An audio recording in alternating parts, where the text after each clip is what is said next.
Neil a hard time. I'm going to do it again tonight, but I Bring don't it know on. when I'm going to do it. All right. And we have Adam Lamarice joining us for the first time. Hope he enjoys coming on because we'd love to have him on more often if there's no conflict.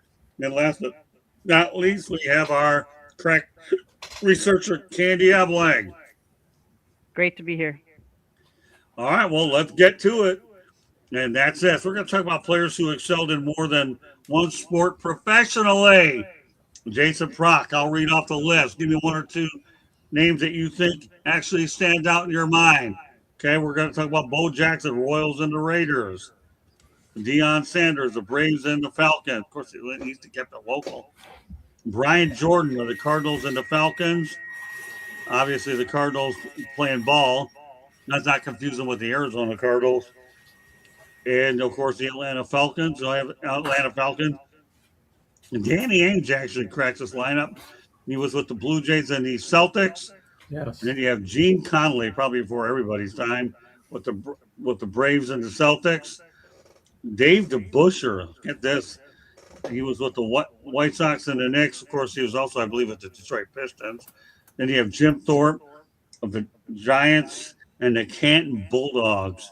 And last but not least, we have Chuck Connors, Dodgers and the Celtics. All right, Jason, give me some thoughts. That's really interesting on Dave DeBusschere. Yeah, I was surprised when I saw it too. Yeah, I like those. I like those names a lot.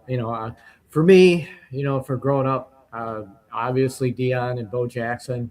Deion playing in the 1992 wild card, or not the wild card, but in the playoffs versus the Pirates, and he had a little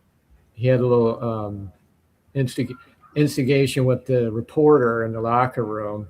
I'm not sure if that was Joe Buck. I might stand corrected on that. But yeah, that unfortunate injury to Bo Jackson, probably one of the best I would think to play both sports. It's hard to do. Brian Jordan, Cardinals, Falcons. It's hard to do. It's not easy. It's a 365 grind. And but I really enjoyed that topic with those what was the other names on that, Scott? Well, I mean, I'll go over the list again if you want. You got Bo Jackson, you got Deion Sanders, Brian Jordan, many of us probably know about. Yeah. Danny Ainge. Danny Ainge. Conley's before a lot of our time, but not Dave DeBusschere, though. Go ahead. Oh, I'm sorry. Here's another one. I believe Rick Leach. He played for the Tigers for a little bit there at Toronto, and also Michigan quarterback. But you did say professionally, so right. Yeah, we did. Oh, don't worry about it. It's okay. All right, Lucas. So talks about this one. These are all before my time, but within the realms of anything, I'm sorry. That's okay. Not your fault. Jim Thorpe is the most iconic one. Well, not most iconic, just most legendary. Then you hear Bo Jackson is probably the most athletic. I mean, that could be an up and down, but Bo Jackson doing his wall runs and then running through people. Deion just being Deion, the flashiest man on turf and grass. Right. And then you have what comes to my mind is Mookie Betts, PBA, bowling. Hey, I have a story to share with you, Lucas, about Mookie Betts because I am a fan of the PBA Tour, so in 2015 in Rio, Nevada, at the World Series of Bowling, I got a chance to meet Mookie. Nice. That's because he was there. He was participating in the PBA Tour World Series of Bowling. Wow. And Mookie has bowled a 300 game with the PBA Tour, and when he was a member of the Boston Red Sox, he in an on-field ceremony, he was presented a 300 ring by PBA Tour Commissioner Tom Clark. So, but a lot of people don't realize what Mookie likes to do in the off season. And he trades in his baseball for a bowling ball, and also you got to give a shout out to former San Francisco Giants pitcher John Burkett. He is now a professional bowler on the PBA 50 tour, and he has won. So a lot of people. So and in the off season, when John was a member of the San Francisco Giants, he loved to go bowling. So a lot of people don't know that, but there you go. You know what? I like that one. I like somebody that thinks out of the box. Adam, great stuff. I'm proud of you, pal. Thanks. All right, go back. Thank you. No, that was good. I mean, Mookie Betts bowling. I mean, that's pretty good stuff. Okay, well, let's go back to Cliff. Of all those, I mean, I think from a high profile standpoint, it's Bo Jackson. I mean, yeah, they did that whole Bo nose, the whole Bo nose thing, the whole Nike thing with that, because he was an all-star in bowl. He really was. I mean, I think he made the Pro Bowl. It was definitely I remember him in the All-Star game. So I mean, when I think about that, but there's Jackie Robinson actually played professionally not only baseball but football for like the Honolulu Bears. Yeah, Really? I had to look that one up. I found that to be interesting. So that was and also there was so Charlie Ward, he didn't play professionally, but he was the Heisman Trophy winner. He could have easily gone to the to the NFL, no problem. And I was like, all right, no, I'm just gonna play NBA, and just played NBA, and he had a decent career with him. That's astounding to me to see that happen. I always kind of think of this something who didn't but got drafted. Tom Glavine. Tom Glavine was drafted in the 1984 NHL draft ahead of Luke Robitaille and Brett Hull. Really weird. Never played, but I always found that interesting. I'm like, Brett Hull. And of course, we talked about Winfield. He was like drafted by everybody. He doesn't really play this, or he plays this, and everybody was just willing to draft him. So, I mean, it should be good at one sport and be drafted, but to be so good that you can become a professional, that takes apps. That is just such a high, so much higher. That athletic ability is just insane. Just being great at a lot of sports, but be good enough to be an awesome professional in multiple sports. That is just the apex of absolute talent. Yeah, Bo ran up the wall. I think back in the very famous one. Could Glavine hit? What? Could Glavine hit? Tom Glavine? I don't know if he could hit. Well, be like baseball. I don't know if he could hit that well. I don't remember him hitting that well. Okay, all right. Yeah, but he could apparently play hockey. Yeah, I mean, was he lefty or was he righty? He got drafted. He got drafted ahead of Brett Hull and Luke Robitaille. Well, that's pretty crazy. Impressive. That's nuts. Speaking of Glavine, you know what his brother Mike is doing right now, right? I remember Mike. He was with the Braves for a while too. I think he was with the Mets for a bit. Yeah. Well, right now, Mike Glavine is the head coach of the Northeastern Huskies college baseball team in the CAA. Okay. So it's called. Okay, Scott, am I next? If you want to be. Yeah. All right. So I have one. Go ahead. Payton. Because a lot of people know that Walter Payton was a football player, but after that, he turned to a life of he was a professional race car driver. You know what? I remember he did that. He first started. He competed in the Toyota Pro Celebrity Race in 1988 and 1989 ahead of the Long Beach Grand Prix. He then went into competitive racing in the SCCA, the Sports Car Club of America.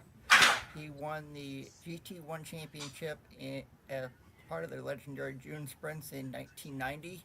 Then he went on to 18 starts in the SCCA Trans Am Series. His highest finish of 8th at Road America in Elkhart Lake, Wisconsin. Then after that, he went on to become a part owner of IndyCar team with Dale Coyne. So a lot of people don't know what Walter Payton did after a life of football, but I love motorsports, so I'll throw that one out there too. Very good. Okay, Candy. I'm going to educate you guys on Donald Eugene Conley. And the reason why he pitched for 4 teams in the Major League Baseball from 52 to 63. He also played as a forward in the 52 to 53 season and from 58 to 64 for 2 teams in the National Basketball Association. He is the second person after Otto Graham to win championships in 2 of the 4 American major sports. One with the 1957 Milwaukee Braves, and then 3 with the Boston Celtics from 59 to 61. So he was a pitcher in Major League Baseball, and then he was a center slash forward for the Celtics. And he played for a number of years, and then he actually coached for a couple of years. He had 2,069 points in the NBA, and he actually had more rebounds. He had 2,212 rebounds in the NBA. Great stuff. Well, I've got one I'm going to throw everybody's way. No, that's why I like to go last once in a while. Ever heard of John Elway? Yeah, he was drafted by baseball. Yeah, I remember that. There you go. Yeah, Let me finish. He played with the Yankees. Yeah, all right. Okay, Cliff. Okay. Yeah, so All right, don't worry, I'm old too. I'm old too, so I remember that. Yeah, I know. Well, we both are. We're the senior members of this team, although I'm more senior than you are. Anyway, yeah, good point, Cliff. I'm just messing with you. I'll pick my spots when the draft. I mean, Lucas is waiting for that moment. We all know he's waiting for that moment. Right? Did he actually play in the majors? Well, no, but that's a good point. Minors. Oh, here's what ended up happening. Well, we can name a bunch of people in the minors. Yeah, but I had to throw this one out, and I'll tell you why. There's a good reason why. I had an opportunity to ask John Elway a question at Super Bowl 33 after the post game. And the question I asked him is aren't you glad, okay, that you made a decision you weren't going to play for the Baltimore Colts, because look what ended up happening to you. Nobody there even asked that question. Some of my friends and family members saw me at post game, and John loved that question. Great point, though, Lucas, but here's where it gets interesting, okay? Number one, and Adam knows what I'm about. You saw me asking a few questions, and so did Lucas. Yep. Okay, they were there watching. I'm not saying I'm great or not, but I just know I put my thoughts into these questions. But John Elway used the New York Yankees as bargaining power to get the heck out of Baltimore and force his trade to the Denver Broncos. If that isn't a chess move, you tell me what a chess move is. That's why yes, he played minor league ball. You can go 9 million ways you can do that. But I just want to bring up Elway because he won Super Bowls with the Broncos, got away from Robert per se, and used George Steinbrenner to do it. And that's where you had that little interesting connection across the board. Okay? Cool. All right. Let's continue on. Good point, right. Scott. Thanks, Jason. Yeah, All I right, wanted to add. I just wanted to say real quick before we move on to the next second. Bo Jackson did that with Tampa, and then he told Tampa. Yeah, and then he went to LA. Yep. Yeah, that's right. That's right. That's a good point too, Jason. All right, great stuff from everybody on this group. All right, well, Detroit Tigers lost today to the Pirates, and they did it with Kenley Jansen blowing his 5th save of the year. But they made an interesting move a few weeks ago when they added former Rocky starter on a minor league deal. His name was Austin Gomber, who actually threw a career high, I believe it was 65 innings in 2024. Okay, well, you're in Detroit, Jason. Okay, and we may be seeing this guy when the rosters bump up. What are your thoughts about Austin Gomber? I mean, he could add to the bullpen, spot starter. I think he would help anything at this point, because with the AL with 7 or 8 teams there, Detroit can't afford to lose any more games. And I think with losing that series against Chicago, and then today with Kenley Jansen, a lot of times there's only so much you can put out of Drew Summers and Kenley Jansen, and you're bringing guys up to AAA, and it's AJ Hinch can't really do anything with that. So bringing up a guy like Gomber, I mean, would definitely help out. And even if you're in there for a situation, left-hander hitter, right-handed hitters, they're going to have to move with that, and he is good with that. But yeah, that would definitely help. Anything would help at this point as far as the bullpen, because right now the bullpen is atrocious, and the injuries are just piling up. So I think with Austin Gomber, I mean that's a good point, bringing him up. And um, I have not heard of the Tigers organization playing him, but I think they should, to keep them into this race. Well, they brought him here for a reason. They Yeah. did. At some point, you never know when they're going to need him. Sure, right. And after what you see, the bullpen is faltering all year. What have they lost? 17 games or so after the seventh inning, or a lot, anyways. Yeah, And it could be Kenley more than that, Jansen- maybe even now. Yeah, Sure. Kenley Jansen didn't do you any favors either, and they needed this game to get the Pirates, and they laid an egg. That's for Yeah. sure. Okay, let's turn over to Lucas. Tigers need any kind of pitching that they can grab, spare. I mean, last year they had such a great bullpen with Vest. Was Foley still on the team, I believe? Oh goodness, I can't remember. But I mean, they were taking the distance, and that's why they got to the ALDS. And now this year, it's just so sad to watch. I mean, they have such a good offensive core. I mean, they're making a comeback now, but anything to really help out that team. I don't know what happened to Will Vest. I haven't really caught up with anything that's gone on with him, but I know Jason Foley went to the Giants. And Kenley Jansen's doing Kenley Jansen things that he's been doing since 2020. Right. So, Yeah, blowing saves. Right? Did I finish your sentence? Blowing saves? oh yeah, big time. Okay. Okay, Cliff. It's the party's over. Just it's over. It's done. They What? get traded away. They traded. They're done. They're done like dinner. Screwball. Okay, they're done like dinner. They traded away Scooble. They know it's over. It's it's like it's all right. Yeah, they're 61 and 66. They're better than the Mets, but everybody's better than the Mets. I know they're winning games recently, but come on. But yeah, the Tigers are done. Like it's a rebuilding year. They'll throw him out. Maybe they can get a little bit of entertainment out of that. That's what that is. Yeah, the Tigers aren't going anywhere this year. They're. I mean, and the American League's kind of sloppy anyway.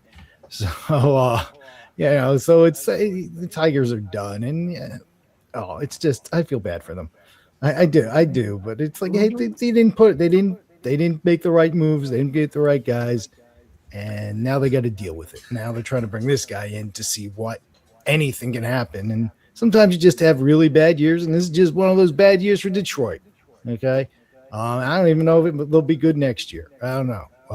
You never know. If everyone keeps being bad, maybe you don't have to be good. If the other teams keep being mediocre to like losing, and maybe they can just tread water and like sneak in. That might be their new strategy. But after losing Scooble, I'm like, who's going to really pay attention to the Tigers after that? Scooble was their big thing. I'm like, no one's going to pay attention to them after that. And I'd like to add that I wasn't heartbroken to lose him, regardless of this season's outcome, because of he's not going more than 6 innings. He didn't do it in the ALDS last year, and so with guys like Troy Melton, essentially he's kind of is your ace because you don't have anybody else. And then getting Joe back, getting Reese Olson back, I kind of agree with you, Cliff. Even though they probably won't make it this year, if they do, where are they going to go? But at the same time, I would say that more of your happy, more positive would be Kevin McGonigal, Max Clark on the hitting side. But I agree with you. It's a nightmare there. And they gave up Casey Mize too to the Padres. Yeah. Yeah, well, Lucas, I don't know if you remember this, but the Atlanta Braves were thinking about getting Casey Mize, and they didn't. Yeah. And it was like, I Why think not? Casey Mize could have been a really good addition to the rotation. Oh I yeah. mean, I mean, you look at what the Braves have now. They don't need him Yeah, anymore Chris Sale is No, really I good. don't, but it'd be good. Perez is for them. is okay, but you know, I saw on Twitter that Alex Anthopoulos was really going hard after Casey Mize, and then he goes to the Padres, and I'm thinking like, Alex, you had Casey Mize in the palm of your hands and you let him go? What the heck, dude? I mean, yeah, we know the Atlanta Braves are gonna probably win the NL East this year, but winning the division Probably. and winning a division series and winning in the postseason are two completely different things. And we've seen how the Atlanta Braves have struggled in the postseason recently. So I think Casey Mize would have been the perfect addition to the Braves. But I will say that I think Detroit is thinking about 2027. The key word is if there is a season with the CBA. Yeah. Well, there you go. That's it too.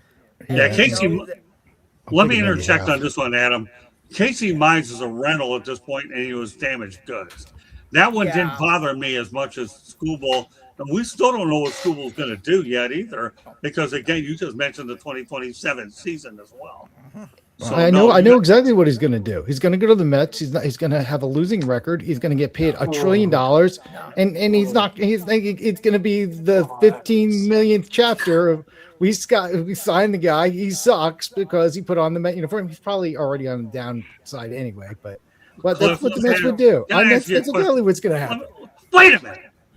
Wait a minute. Are you drinking the delirious Kool-Aid going to the Mets? Are you picking nuts? I just know. I don't know if he's gonna go, but that seems like that would be the give me a perfect thing that break. would happen. He goes there, but he's gonna suck. He's not gonna do it. He's gonna go, and then he's You not had gonna to wait get till any later. better. That's what happens. Wait a Those are minute. things that happen. You had to wait till later in the show for me to toast you, but to think that Terrence Scooble will go to the Mets? Really? Seriously, really? For the money, Write sure. that one And he'll down. throw, you know, Wait a minute. take the money, and then he won't do anything. He can go. He's not going to get the money that he's going to get the Dodgers. He's not going to help him win. Hey, let me tell you something. To think that Terrence Scooble is going to get out, the Mets are going to outbid the Dodgers, you're wrong. You know, it's like telling me that Arabs and Jews get along, and damn right they don't. Are you Just because he's on the Dodgers doesn't mean he's not gonna go someplace else. I ain't going to the Mets. They got a trillion freaking guys on that team. I'm like, He's not going to the Mets. Seriously? Are you still at that would be pre-semester the meeting? ultimate thing. Get the other guy. I'm like, they could get Skeens too. He'd suck on there. Get off the scheme thing. I'm on Scooble and the Mets. I don't want to hear that. I got an enemy. You have to understand something because it's your first rodeo on this show. Okay. Every now and then, Cliff and I go at it because he says something stupid. There was something stupid about that. That's the stupidity is the Mets because that's something they would absolutely do. No, that's stupidity. Everybody on this panel and many other people know. Oh, absolutely. Have you not been paying attention that business. for years? I'm like, especially recently. Oh my God! Anytime they do something like it, wait a second. I'm not even saying the Mets are going to do anything. I'm just saying it's going to just be another bust, and you're like all offended by that. Why would you ever be offended by God bust? You should want to laugh about that. I feel pain. I'm not laughing about that. I'm the Mets fan. I know, but I know how things go. I know how things go. Well, that's fine. Let me explain to you something, Cliff. This is August 19th. Not 2026. You're acting like something that happens once a year. You're acting like an April Fool for even making that up. Are you picking because nuts? that never happens. Really? Seriously, really? You've never seen that happen. Come on, you've been covering this long enough. Come on, they've got a cavalcade. There's a whole laundry list of guys like that. I know how the Mets work. I've got the Met uniform on. I suddenly feel so weak. Or they just can't play in New York. So you're going to give me a Fred Sanford heart attack while you're on there next? I know. Elizabeth waiting for you. Hold on, Elizabeth. He's coming. I would like to revisit this topic at a later date. Well, you probably will, but you have to weather the boxing matches that Sure. happen to come off of a tiger. Ask Rob when we get there. Well, Ask let me Rob. finish. Ask Let Rob me when he finish. comes back on. He'll back me up. It's like, yeah, I wouldn't be surprised if they did that. Nobody's Okay. backing you up. I tell you, like I said, in my opinion, let me finish. I'm getting it off my chest so I can't sleep for a few hours. I don't care. Doesn't matter. I love this show because of you and everybody, but I get a crack at you once or twice a show, depending on what we stumble across. But you know, in the eyes of the late, great comedian Red Fox and Fred Sanford, you know what he used to tell a lot of people? And I'm sure, are you crazy? Are you crazy? I guess, I'm not crazy, and you know. Well, yes, you are to bring that up. Everybody in this panel totally agrees. They're just letting you yell and scream and know you're having a good time. That's why they're not saying anything. They know I'm absolutely right because that's exactly. Oh, wait a minute! Don't give me that business. I'm having a good time. I always have a good time, anyways. Besides, boy, I've been doing this for 47 plus odd years. If you can't have a good time in this business, then you might as well go out there and do whatever you want because the media is not right for you. I don't want to criticize any occupational labor, but you're crazy. You really are. You crazy? I know I'm crazy, but you know it ain't gonna happen. I'm the first one to admit that. Right now. My students will. I tell my students, I'm freaking nuts. I'm the first to admit it. Yeah, well, ever since you came on this show, I've made you nuttier than you already are now. I was always nutty. It just takes me a while to come on out when I'm comfortable. And people are like, by the way, what is wrong with you? Are you showing your students these incredible shows that you're on? The semester starts next week. We had faculty meetings today. Oh, don't worry. Well, go ahead, Adam. How do you like this boxing match here? Oh, I like it. It's called Cliff. It's called since you are a New York Mets fan, and my co-host, Chris Heidel, is also a New York Mets fan, shall I bring up Pete Alonso? What happened? Oh no, I've talked about Alonso. That was outrageous. It was absolutely ridiculous and beyond stupid. And once again, that the Pete Alonso thing just reinforces my point I just made. So I'm like, because they absolutely had to re-sign him. They shouldn't have him go. And that the statement I just made, that would be just just reinforces that would absolutely happen because only the Mets will let Pete Alonso go. See, Adam, you're going to fit in with this group. You know why? Because now this is like no other show you've ever been on. Let me tell you, isn't it? Nothing like that. No, it's called no. Yeah. But it's after tonight, we're going to leave Lemarie's with an invitation after sees the crazy that freaking boxing. I will say, hey Cliff, it's called. I will say this to you. I actually have a connection with the New York Mets because I had a grandfather who was a lawyer who was one of the founding members of the New York Mets, and I have a cousin who knew the great Tom Seaver. Okay. So it's like when you talk about I may be an Atlanta Braves fan, but my family does have connections to the New York Mets. That's very great. All right, Katie, you're taking it all in. So final takes on this because I got a lot more topics and I got a punching bag waiting to get hammered a little bit more. Punching bag. It hurts so much. Sorry, go ahead, Katie. So the topic, I know it does. The topic started with Austin. Scott, do you know where Austin played college ball? No. Florida Atlantic. No FAU. kidding. I will say he has had up and down in the last 12 months. He was signed with the Cubs August 26th of 2025, a minor league contract. 4 appearances, his ERA was .47. Then in January, he signed with the Rangers. He pitched in 9 contests. His ERA was 7.75. Yeah. May 16th, he signed with the Braves, minor league contract. Pitched in 13 games, 4.81 ERA. They released him August 3rd. Detroit signed him August 5th. I honestly think he needs consistency with pitching coaches. I think that's what he really needs to help him. I think if he gets that in Detroit, he should be fine. Okay, well, so a good pickup. Lots of more to get to here. And you know what show would be what would be complete unless I hit Cliff for the hockey topic. Anybody can interject. This one's after we're going with Cliff. And obviously, the Toronto Maple Leafs are considering adding KHL's Evgeny Kuznetsov along with the Florida Panthers. What have you heard about this, Cliff? It's too late now because KHL signed him and he's pretty much locked in there. Okay. He's not going to go over there. He's a solid player. It's been a few years. I mean, he had some injuries there. In his prime, he was really, really good. It did help that Ovechkin was there too, but no, he was still a really, really good player. He could put the puck in the net. I would have loved to have him on my team. But he's going to be in the KHL this year. Toronto, yeah, it's too late for Toronto and Florida.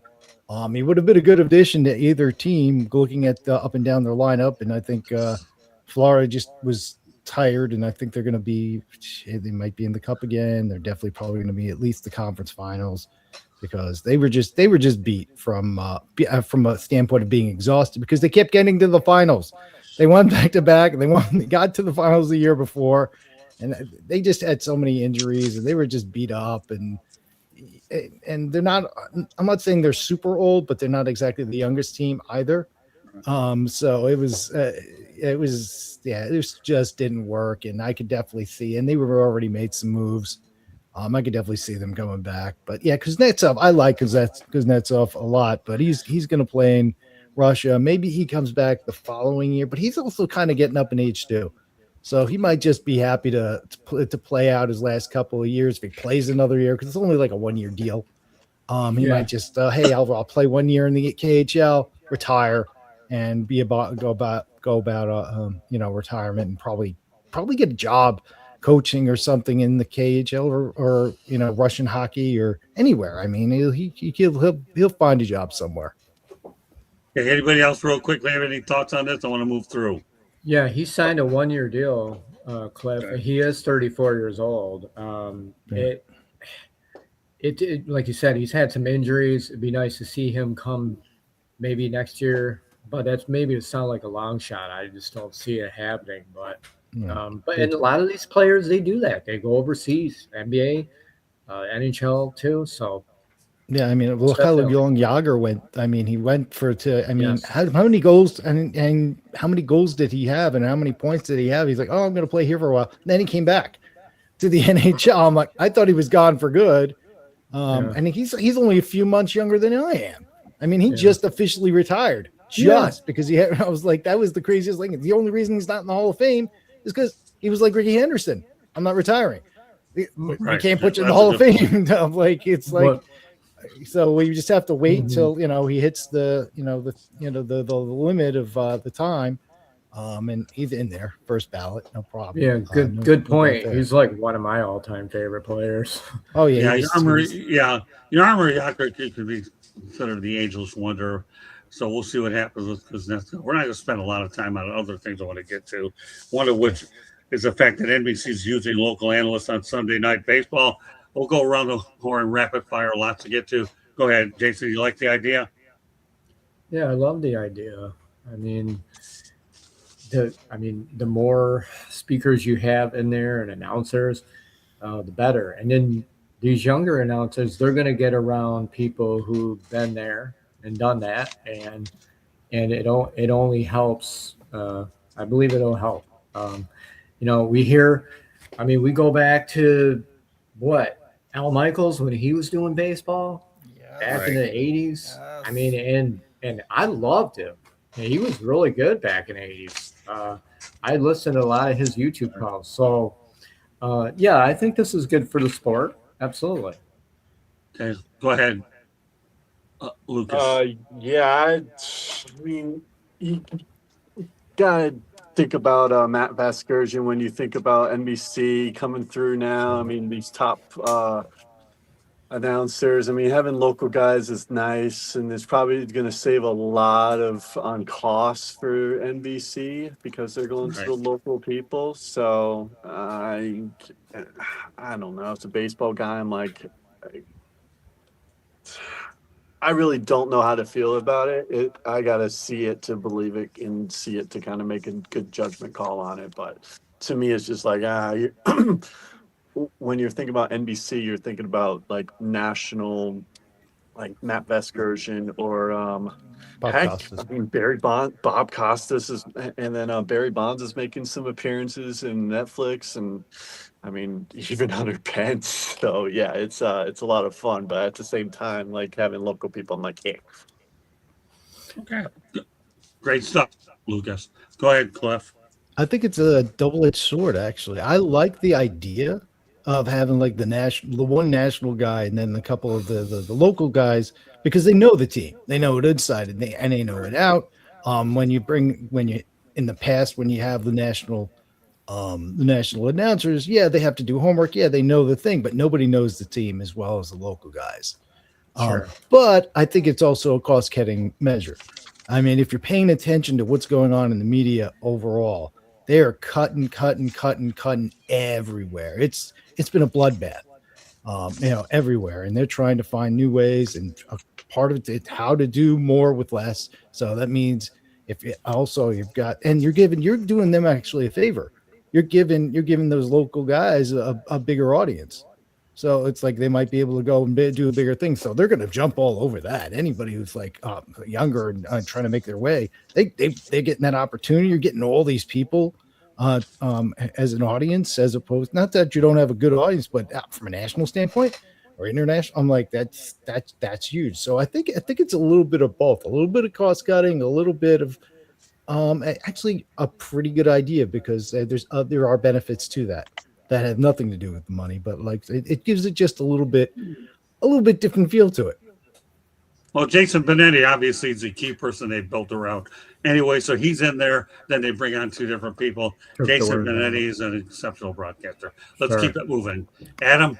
Yeah, I like it. And, it's really cool to see local talent getting national exposure. And shout out to Jason Benetti. I know he has a disability, and it hasn't stopped him from being an exceptional broadcaster.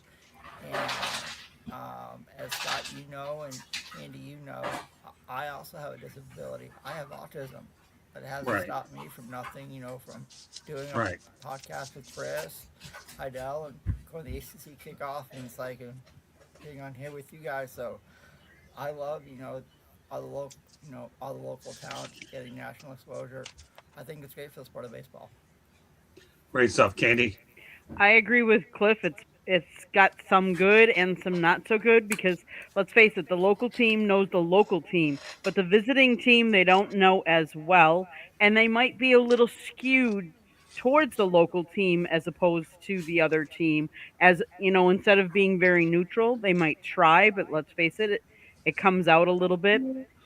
But I do like the fact that they'll get exposure. You get to see different people.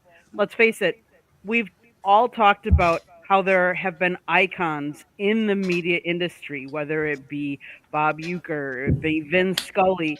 And if you didn't see some of these talents, like you're going to be able to see on the local broadcast, you might not know them then.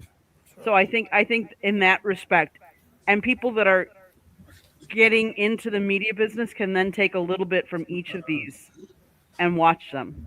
Sure. Yeah, you know what? I couldn't agree more. Everybody makes good points. Yeah. Here's the advantage of it. You have your national announcer that represents NBC, Netflix, or wherever. You bring in the local guys, and you're gonna get a good combination of both sides. And that's what you need. One that has more knowledge of one team and the other. And generally, when they work in threes, they work well, and they're friends in the business anyways. You don't believe me? Go on Monday nights at 8 o'clock p.m. Eastern Time with 108.6 Baseball Talk. I have two of the best in the business on our shows, and Barry Fort and Warren Brewstar. All right, time to go to baseball history. On July 19, 2013, Brandon Barnes hits for the cycle. He goes 5 for 5 at the plate for the Astros, but the Seattle Mariners defeat the Houston Astros 10-7. Cycles aren't very easy to hit. Jason, some thoughts about what Brandon Barnes did? You want to go in there? Come on. Oh, it's I'm not too much knowledgeable on this topic, but Okay. yeah, I mean, it's definitely good for a game, and Well, if you're knowledgeable about cycles, all you need to know is how tough they are to get. Very. Okay, that's okay. Not everybody has to be knowledgeable about everything we talk about. It's no big deal. Again, Sure. lots of that's. What about you, Lucas? I mean, this guy, this is the highlight of his career. He was more of a stolen base guy. He didn't hit above 300 his entire career. His best stats and average were his last year. I can't remember where. I want to say Cincinnati, but I could be wrong. I'm probably wrong, but he's definitely not a home run guy. He's more of a speed guy. But other than that, that was his career. So being able to do that and put that, he could have retired then and be happy with his life and be happy with his career completely. Great point. So, you're right. Depending on what you accomplish in your career, some of these young pitchers, a highlight of their career might be a no-hitter, but at least they can say, I got a no-hitter in the big leagues. Brandon Barnes can easily say that he got a cycle, and you can't take away an accomplishment from a player once they reach a particular accomplishment and an achievement. And that's exactly what you pretty much said, Lucas, which you're right on target. Bullseye, pal. Okay, go ahead, Cliff. He did a great job. My question is, they lost 10-7. Was there anything you wanted to add? All right. No. Are you good? You want more? Yeah, Lucas? good. No, okay. Okay. No, I'm saying, hey, that's great. Anybody who can hit for the cycle is amazing. He might not have been the greatest hitter, but on that one night, he was really great. Where was the pitching? He scored 7 runs. How many RBIs did he have in that game? I'm not sure how many RBIs he had that game, but still, what was the rest of the lineup doing? What was your pitching doing? You gave up 10 runs. You got a cycle. But you lost. You scored 7 runs, but you lost because your team gave up 10, double digits. All right. So somebody say, I'm not trying. He did great. He did everything he could do. Awesome for him. Where was the rest of his team? That's my question. Well, we all know that. Come on. I got to go at this guy twice in one day. Are you? What were you going at me for? Wait a minute. That didn't cross your mind. You lost 10-7. I'm like, what more does this guy got to do? I'm on his side. I'm on his side. I already said they lost 10-7. Sick them at the bottom line is the cycles are tough. Well, you said it, but you didn't even think about it. The guy got a cycle, but they lost. The other team scored 10 runs. Pitching didn't do anything. How many runs did he drive in? What else do you want this guy to do? He did hit a home run in the left field, and then he had an RBI triple in that game. So, but how many total RBIs did he have in that game? That's my question. Out of those 7, what's a point? Hey, listen, it's a big point when nobody else. Oh, no, let me finish. Give him 10 runs. 10 runs. The pitching did nothing. Nothing. So what? So they. All right, so they screwed up his night. I feel bad for that guy. They screwed his night up. He did great. He should be proud, but they didn't win the game. It's not his fault. He did everything he could do. He had Listen, you got 162 games. 2 RBIs. Yeah. 2. That's it. He had 2. 5 for 5 and 2 RBIs and 3 runs scored. So that's horrible. That is so unlucky. Oh wow, that's really bad. I'm like, that's really but but they still scored 10 runs. 10 runs. Lost the game 10-7. Yeah. They gave up 10. The pitching staff gave up 10 runs. Solo shot.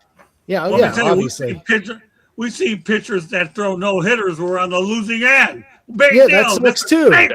That sucks too. I don't like when that happens either. So you're not. What do you want me to do? Side on the team that they gave up 10 runs? They gave up 10 runs. So what? So what? So they did not have a good night pitching if your team gave up 10 runs. Can I ask you a question? How did you become a professor? Did you pass math? I need to, not that I shouldn't talk about. What are you talking about? I'll tell you what I'm talking about. Like they gave up 10 runs. I know that. Good. I know that. But how many games are there in baseball, Cliff? 162. Bingo! I rest my case. On what? There was no just because you say the words doesn't mean you rest I your rest case. my case, and I'll tell you why I rest my case. Enough to rest the case. All you said is like, I rest my case. It's like, no, I rest my case because you're asking me a question. It's like you're using the Chewbacca defense, aren't you? I rest my case because Cycles. I rest my case Chewbacca because is a rookie. He is from the planet Kashyyyk. I rest my case because cycles are hard to get. Period. You rest your case because we have to get to the next topic. That might have something to do with it too. I was going to say, Scott, this was a stumper for me because I didn't realize that he did that. Same. And 2013, that's pretty impressive. I didn't realize that. So good to do him. So, Cliff, let me ask you a question. Okay, this is knowledge. This is not an argument. We'll have another one probably later before it's over. What is the purpose of what we do on this show? To talk about sports, to get at each other about it, and have fun, and let's have hopefully people watch and enjoy what we're doing. Yeah, well, you know what? The getting at each other part, you're really right. That's not one of the answers. We're supposed to educate and entertain and inform. We're educating, we're entertaining, and informing. And when I tell you, you're not really educating anybody by like just saying, I rest my case. Well, I don't have to. There was no rest of the case. You didn't make a point to rest your case. I put it up. You would have lost. If you were a lawyer, you would have lost. Bud Norris. I like this guy. He's our neck crack statistician researcher on there as well. Bud Norris was pitching that game. I don't want to comment 6 runs on 5 innings, I think. But he did that. But then the rest of the team gave up 4 after that. So it was like overall, 6 runs not good. But. Yeah, Fields came in for 1 inning. Josh Fields 1 inning, 3 earned runs. So so Bud Norris and Josh Fields screwed up that guy's day. Yep, big time. Well, I feel bad for him. I'm on your side. I like the fact that he did it. That was impressive. Anybody who does that. Then you yell at me because I'm faulting the people who screwed up the game for him. The pitcher screwed up the game for him. Well, so you're going to be quizzed next week when Rob's here. And I got another guy who's close to your age, too, who's going to bring on. Just remember, you're going to be quizzed on it, okay? Educate, entertain, and inform. Just remember that. You will be quizzed on that, okay? I know that. No, you didn't know that because I wrote what you mentioned. You know now. I didn't say the very specific words. Yes, I know what we're doing. Let me tell you something. I got Dennis Marook, who comes on Thursday night on Sport Trap, one of the best Washington Capitals of all time. And you know what he does? I got him so programmed really good. You know what? I asked him what GMTA stands for. He didn't know. I told him one time. He said, "Great minds think alike." Now he gives me GMTA on every time we text back and front. I guarantee that when I get done with you with the EEI, entertain, educate, and inform, you'll be doing the same thing as Dennis Marook. I'll let you know that. All right, there we go. Yeah, I do have to get on the topic. But we got to get to the next topic. Yeah, we do. Wait. You got to let all the rest of the panel talk. I'm sorry. About it. I'm sorry. I'm skipped down. I don't want to skip over anybody. I'm trying to calm him down. Good luck thinking you're going to do that. Since I'm next here, go ahead, Adam. I think it's cool. I mean, like you said, Scott, it's not easy to hit for the cycle. I mean, to see him do it, you're up to about like 5 or 6 times, and it's like you have to have the perfect pitch, to get a hit, and he had 4 good pitches to hit, and he got the cycle.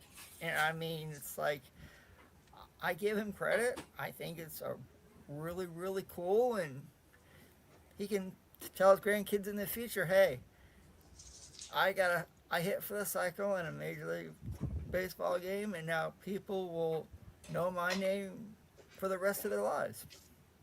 There you go. Great stuff. I like it. All right, Candy, go ahead. So since 1882, there have been a total of 352 cycles hit. A natural cycle has been completed 14 times, And what that means is you hit the single, the double, the triple, and then the home run. A reverse cycle has been completed 10 times. And did you know that the Astros have only done it 10 times in their history? So he's one of 10. Cool. Okay, that's pretty good. All right, let's move on to the next topic. The New York Yankees acquired Luis Garcia from the Nationals. Garcia is under club control through 2027. All right, let's rapid fire this one. Jason, what are your thoughts about the trade that the Yankees made? Here's the thing. Now, I've been keeping up with that a little bit. They batted him fourth, Brett Boone, and Aaron Boone. Excuse me. They batted him fourth, so there's a lot of pressure there, I think. And in 12 games, he's only 10 for 46, batted 217. His OBP is 260. Like, here's the thing. I think there's a lot of pressure there. So if he moves him maybe down in the lineup a little bit, Jim Leland used to do that with certain players here in Detroit. He would do that with Austin Jackson because he was batting first. He'd lead him off, and then he'd go for like an 0 for 35 slant, and then few games later, he's batting him ninth. He's back to hitting again. I'm not saying that's going to work for Garcia, but at the same time, I think there's a lot of pressure there when his slugging percentage is 348. He's unrestricted free agent in 2028 with the arbitration. But so far in 12 games, he hasn't really done much. But if you're the Yankees and you're Aaron Boone, move him down in the lineup a little bit, and maybe it'll take the pressure off him, because they batted him for cleanup. That's a little bit of pressure on him. But at the same time, I feel like they thought, hey, we traded for you. You're going to perform in a high pressure environment. So, and that's what New York's about. You do know that, Cliff. So, I think it might have get him out of that slump, but he 217 and his slugging percentage is 348. He's got a lot of work out there. Okay, go ahead, Lucas. Yeah, I mean, the guy's batting 275. He's got 24 home runs in Nationals Park, which is a pretty left-handed hitter-friendly park. And now he goes to Yankee Stadium, where it's even greater chance of hitting a home run for a lefty. So, I mean, this guy is fairly young. He made his debut in 2020. So he's getting his reps in. I think this is becoming his prime right now. And I mean, the Yankees need something to make happen, because I mean, they just got a big bust with Heliot Ramos. I mean, they need some kind of bat to get them going. I mean, I know this is a righty versus a lefty right now, but at the same time, I mean, it's been kind of a bust. And for the Yankees to pick them up, I mean, that was one of Washington's big hitters, CJ, and James Wood, and then you got Garcia, and now he's in pinstripes, like here in the right-handed friendly short porch. Well, left-handed friendly short porch. It's gonna be a fun time for him. Okay, Cliff. Well, I mean, this is all because Judge went down with the injury, and then some other guys were doing better, and then they just kind of went down, and like, okay, what do? We can't find a way to. We're losing now. With everything looked like it was going to be great. I'm like, fountain of youth. We had the fountain of youth with So it was like, I'm not surprised, and now, maybe he's just it's another New York thing, maybe, or maybe he's just going through a slump. I mean, it's like, it just seems to be they made was probably a wise move at the time, but then he came there. It's just not working. But I don't know. Yeah, at least he's under contract for a bit. But yeah, I mean, Garcia was solid, but maybe he's the next Ed Whitson. Yeah, I know. Lucas probably doesn't know clue who Ed Whitson was. He was a I pitcher, do. right? Played in the Giants. National League, and they wound up becoming like Ed Whitson disease. They called it. It's like he got a disease named after him, like because the guy plays well, and then he goes to New York, and then I can't play anymore. Yeah, and that happened. Yeah, So, he was there's too Giants, much wasn't pressure. he? Maybe. Well, was he on San Diego? I think he was on the Pirates, or I don't know. I'm trying to remember Ed Whitson, but I remember when he went to the team, and he just got blown up. He got blown up when he went to the Yankees. He just got annihilated, and that's when George Steinbrenner owned the team, and George Steinbrenner didn't have patience for stuff like that. So, Okay, let's continue. Move forward. Adam, some thoughts. Yeah, I think it's still early. Obviously the injury to Aaron Judge has impacted the Yankees a lot this Right. year, and if Aaron Judge didn't have that injury, he would be contender for the AL MVP race right now. But Right. I don't think he's gonna do anything this year. I think moving him down in the order would help, like Jason said, but we'll see what happens going forward. I mean, the Yankees are right there in contention for the AL wild card. So, yeah, we'll see what happens going forward. Hey, Candy. Lewis was actually born in New York, but at the age of 3, he moved to Dominican Republic. His dad also played in the major leagues. His dad actually played for the Tigers for a year back in 1999. I think it's just a matter of he's got to get familiar with the team. I think he's in a big media market, a lot of Yeah. pressure. And I think, like you said, batting fourth, people, expect to pitch really well to your number 4 batter. So I think that's all of those factors weigh in on it. Yeah, there's an acclimation period for sure. The Yankees had to do something. They made the best move that they saw possible, and we'll leave it at that. Let's go down baseball history. It actually happened on this very date in 1987 as Paul Molitor extends his hitting streak to 34 games. Paul Molitor, who wouldn't respect this guy? We'll go around the horn with it. Jason? Oh, Paul Molitor. Should be a Hall of Famer.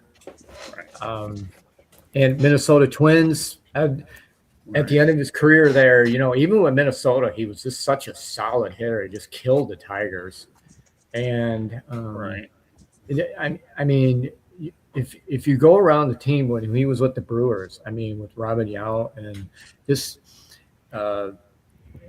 they also had Greg Vaughn. I mean, they had some hitters on that team that made guys like Paul Molitor. Paul was just a true professional, and you just couldn't help but like the guy. He's just an incredible infielder, and he literally is one of the main reasons why Milwaukee was put on the map. I really believe that. And then later in his career, he was just still hitting. He's such a consistent hitter. And I admire guys like that. He was solid, and he just did it quietly and never said anything bad, no matter if the team was losing or not. So like I said, definitely a respected hitter and ball player with the Brewers and the Twins. Okay, turn over to Lucas. For the life of me, I always confuse John Olerud and Paul Molitor, always. And I know Molitor has so much more prestige.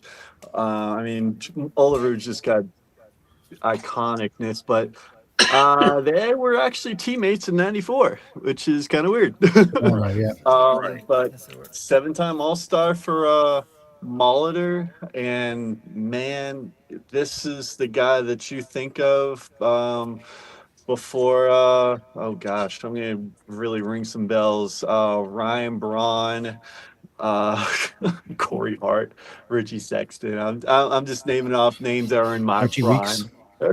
Richie Yeah, Weeks. right. Weeks. Yeah, I mean that was in Milwaukee. We just had him. Oh gosh, I can't. Molitor. That guy is a freaking legend forever in Brewers history before Miller Park became a thing. Okay. Great stuff, Lucas. I like that. It's interesting to bring Ryan Braun into it. Ryan Braun, a long time Milwaukee Brewer, has played his entire career with one team. Go ahead, Cliff. Oh, Paul Molitor was one of my favorite ball players back in the day. I always was sad that he did leave Milwaukee. I always thought him and Robin Yount should have been side by side their entire. But at least he got a chance to like play and to win, to try and win and with Toronto, and then he went back to because he was originally from Minnesota. He grew up in Minnesota, so he got back to there. So, but yeah, it was a little sad. It was weird for me at first to not see him in a Brewers uniform because it was so iconic, him and Robin Yount. But yeah, I remember that hitting streak, and I was rooting for him. Right? 56 is hard to get. 56 is really hard to get, and if Paul Molitor can't do it, nobody can could do it. I mean, Tony Gwynn didn't do it, and he almost if he had 94, he probably would have hit 400 in 94, and he never got that. It's hard to get a hitting streak, but he was just a class act, up and down, Hall of Fame. Just if you want to like show kids how to operate and be a major league ball player, just follow the example of Paul Molitor. Yeah. Well, the one thing I have to say about Molitor is this: he's one of those few guys that was actually not only a superstar player, but a good manager too, and that doesn't always work out that way. Turn it over to Adam, then Candy has the final word on it. Paul Molitor has had his number retired from the Milwaukee Brewers. I remember when he played, outstanding player both with the Brewers and then the Toronto Blue Jays, like Lucas mentioned, and also the Minnesota Twins. I always classy guy, everything I saw, and it was really fun to watch back in the 87, 88 season, when he was there in Milwaukee. Okay. Candy, you have the last word on it. He is considered one of the most clutch hitters in baseball history. Paul Molitor still has the best career postseason batting average in MLB history with a minimum of at least 100 bats and at 368. One of the other things I'll say is, as of today, Molitor is the last major league player to execute the rare feat of stealing home plate at least 10 times over the course of his career. Obviously, I grew up watching Paul. I'm a Brewer fan through and through. I grew up at the ballpark. My dad was an usher at the ballpark. I was there a lot. Loved seeing the games. Loved seeing Paul Molitor. He's one of 5 players in the Major League history to hit at least 3,000 hits, a 300 lifetime batting average, and 500 stolen bases. But he is also one of only 2 that has also hit at least 200 home runs. Wow. He was also part of the Harvey Keene's wall bangers of 1982. Yep. I love that. That's great. Harvey's wall bangers. Great stuff. All right. Let's talk about a did you know? This one's really a pretty good one. I'm sorry, is somebody going to add something to it? Go ahead. Paul Molitor also was a TV analyst for the Minnesota Twins for a few years as well. A lot of people may not remember that. Good point. Okay, great stuff. I like those points. I like getting facts out of nowhere. All right. I'm going to give you a did you know, if probably anybody knows more than Cliff on this one. Go ahead. But did you know that an American team, Baltimore, 1995, has won the Grey Cup more recently than a Canadian team has won the Stanley Cup in 1993. You know what? We'll go ahead and start it off with you, Jason. Yeah, I don't know. It's between grass and AstroTurf. I would think that grass probably would be better playing on these. Well, I'm talking about the Grey Cup. Are you on the same topic I'm on? Yeah. Okay. I'm so sorry about that. No, that's okay. No big deal. It's okay. Yeah. We'll get to that in a moment, anyways. That's Okay. probably coming up next, anyhow. But go. Let's say what the Baltimore Stallions won the Grey Cup in 1995, and the Canadians in 1993. So that means the Canadians have been there for a while. That's okay. That's actually our next topic. So no big deal. So yeah, but it's really interesting. Proceed if you want to. Oh yeah, you know what?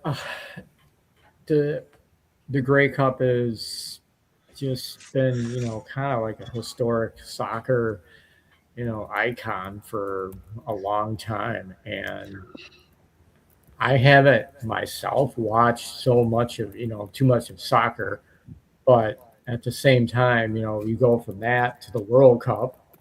And it's getting to be more of a popular sport, overseas and the United States. I know it's a lot of people are like having a hard time with the popularity, even still, me myself included. But yeah, definitely, I think it brings a lot of the Grey Cup will always be historic as far as soccer fans is concerned. Well, the Grey Cup, just so you know, is a Canadian Football League. Oh, no big deal. Okay. Okay. Yeah, you confused it with the World Cup. No big deal. Oh, okay. My mistake there, Scott. No, don't worry about it, Jason. It happens.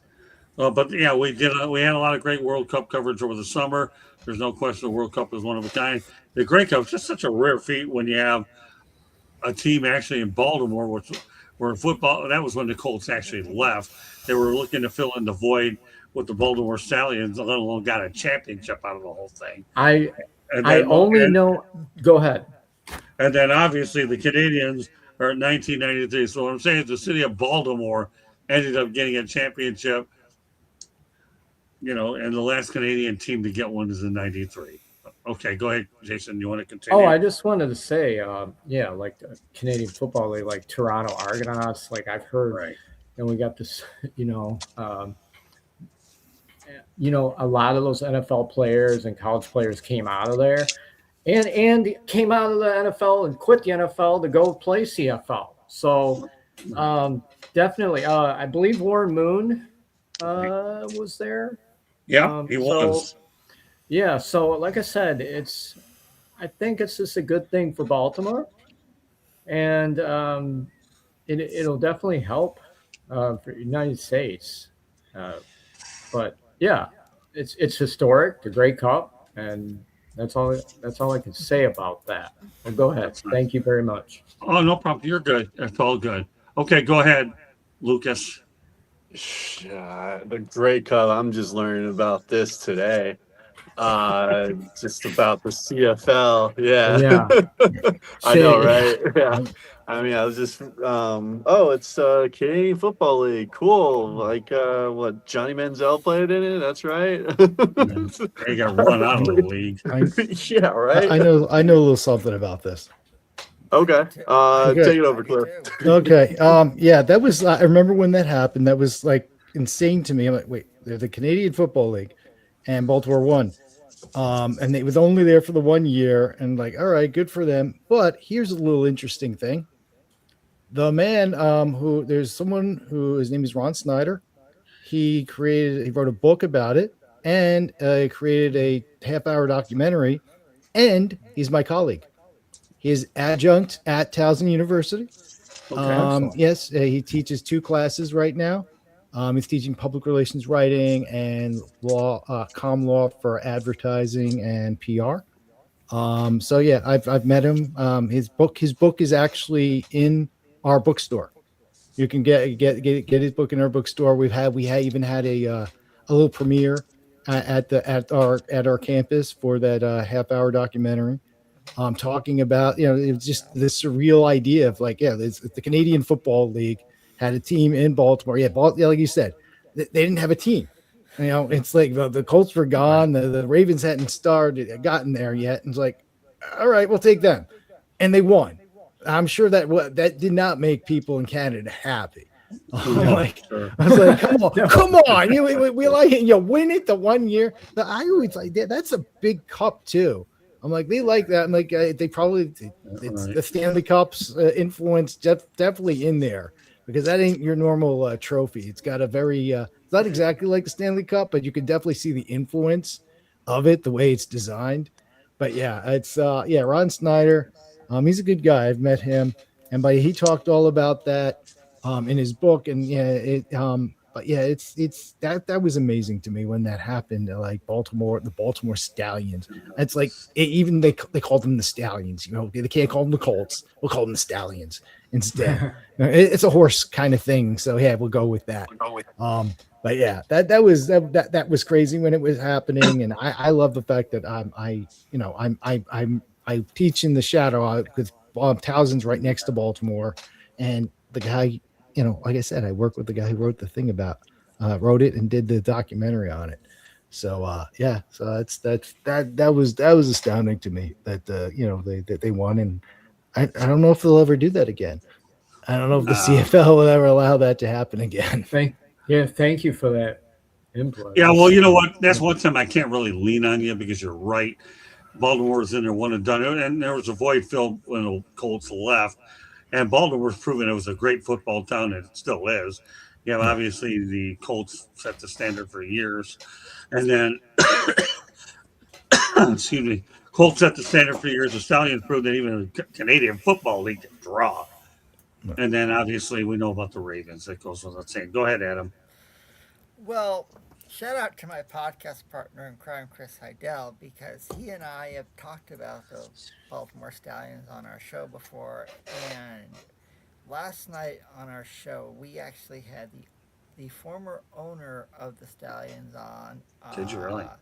Jim Spiros, because of the passing of O.J. Brigance okay. of ALS. So it's like, if you go search Herb FM Sports Radio on YouTube, it is the last part of the show, and O.J. Brigance is the only player to win a Grey Cup and a Super Bowl. Really? Yes, that is correct. Yeah, so it's like, so Chris and I, we have talked with Ron Snyder on our show before about the book about the dinner that they had last year with the reunion. It was really cool. Jim's always been a really nice guy to have on our show. And when I heard about O.J. Brigance, I had a funny feeling Chris would have someone on, and so go search Herb FM Sports Radio on YouTube. And Chris and I last night, it was like around 9:45. We talked with Jim Spiros about O.J. Brigance. So it was a really cool conversation, and I've enjoyed talking with Ron Schneider in the past, and I actually knew that.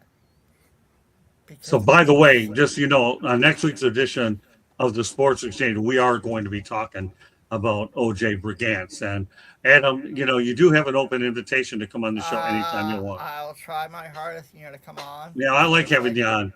You add something very good to this show, but we will be talking about that next week. Scott, you should reach out to my podcast partner, crime Chris Heidel.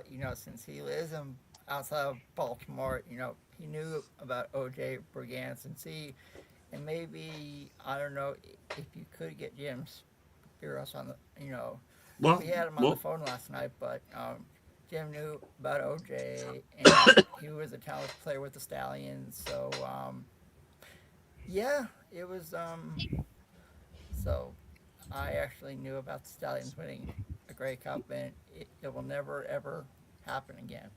All my things get run through Candy. She handles all that and then sets everything up, and we go from there. Reach out to Chris.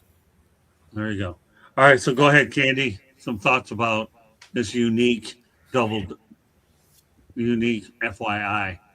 I mean, it'll never happen again because they only allowed the American team in there for a couple of years. But obviously, the Stanley Cup could happen more because there's teams all over, I will quick share because Cliff, you talked about this. I'm just going to give you a quick picture of the that is the Grey Cup. Yeah. Yeah, you can That's definitely big. see. You're Yeah, right. you can Okay. definitely see the Stanley Cup. There's an influence there. Yep. Yeah, you're right, Cliff. That is a big trophy. I Yeah. can only imagine. Yeah. Great stuff, Cliff. Yeah. Anybody else want to comment on this? I mean, I will say this, Scott. It's called regarding the Stanley Cup. Lucas and I live in North Carolina, and last year it was pretty awesome to see our Carolina Hurricanes go to Las Vegas and win the Stanley Cup for the second time in 20 years. So,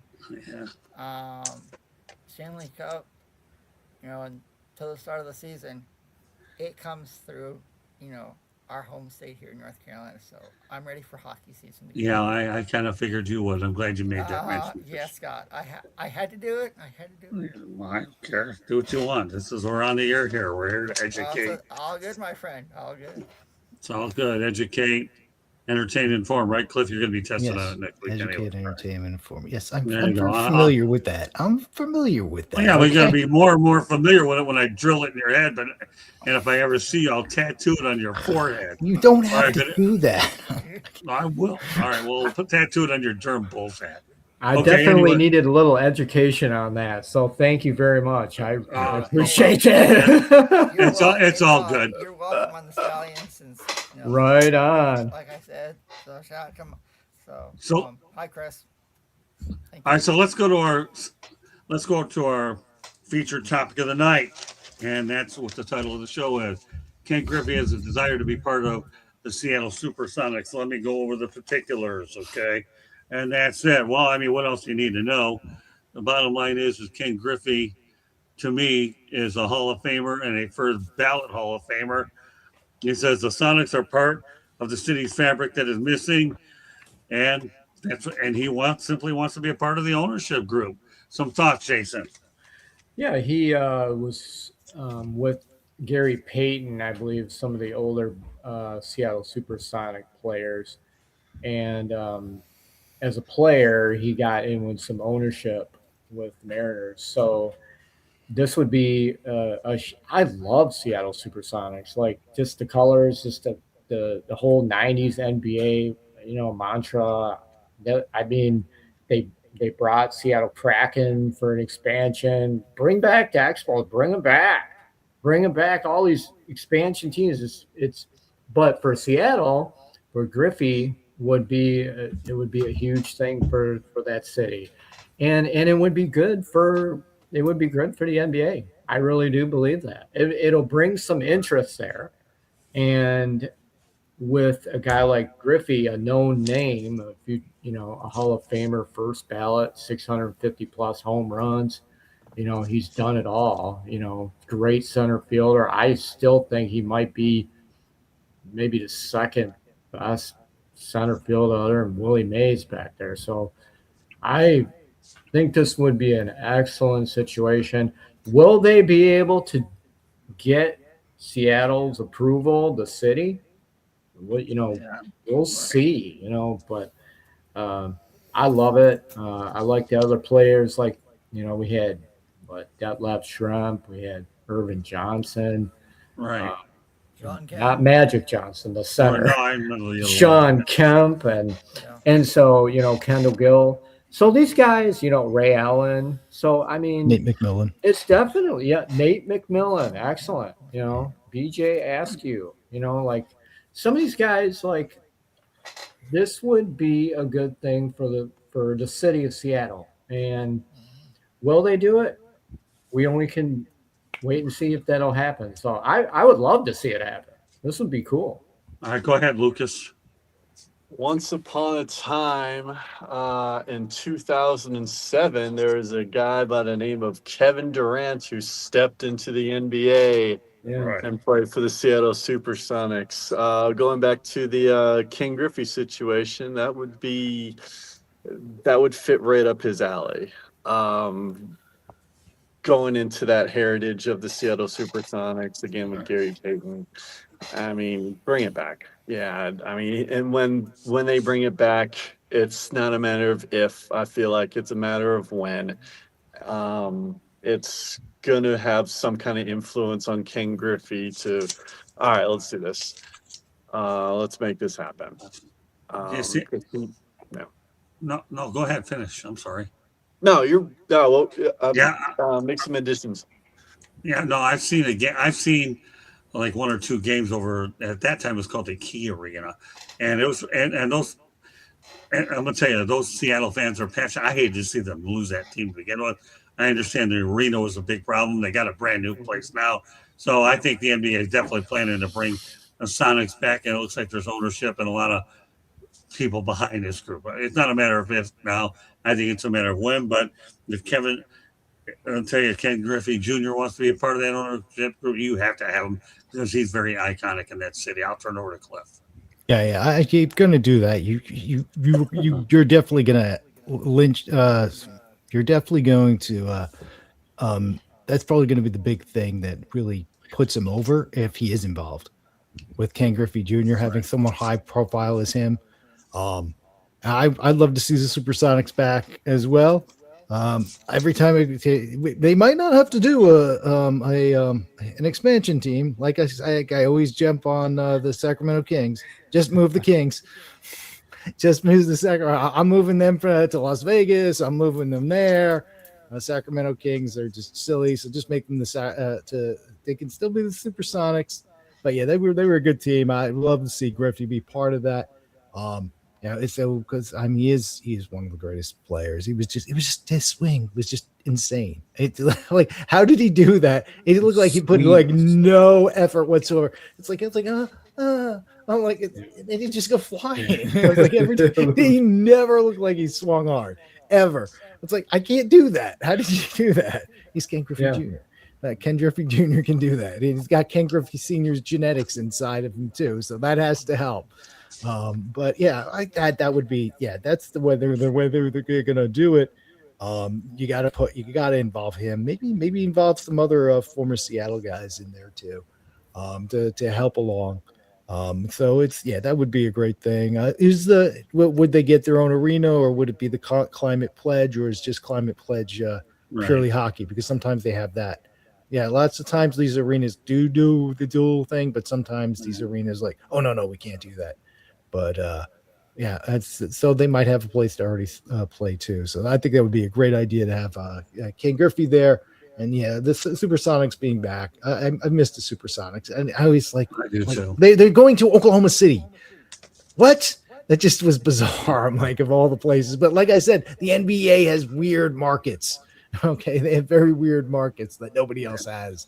Sure. So, but yeah, they have a lot of They have a lot of markets where they have. The only game in town is what they have. And we can get into a full discussion there. Yeah, but Seattle's got to be back though. Seattle's hey, listen, you're not getting a debate out of me. Yeah. I hated to see him go in the first place. Yeah, think about the fact. I mean, I just think you really do. But that said, let's go over to Adam. There was a time when the Seattle Supersonics played in Seattle, and if you were a fan of the NBA in the '90s, you remember Denver and Seattle in the iconic Western. In that iconic Western Conference playoff matchup. This Griffey and the Supersonics would be a match made in Seattle sports fan for all of the Seattle sports fans. I mean, it's like Cliff said, when I heard that Seattle was going to Oklahoma City, I was like, wait a minute, you're going where? You're going to a state that it's known. They don't have the other before Oklahoma City. They didn't have a pro sports team.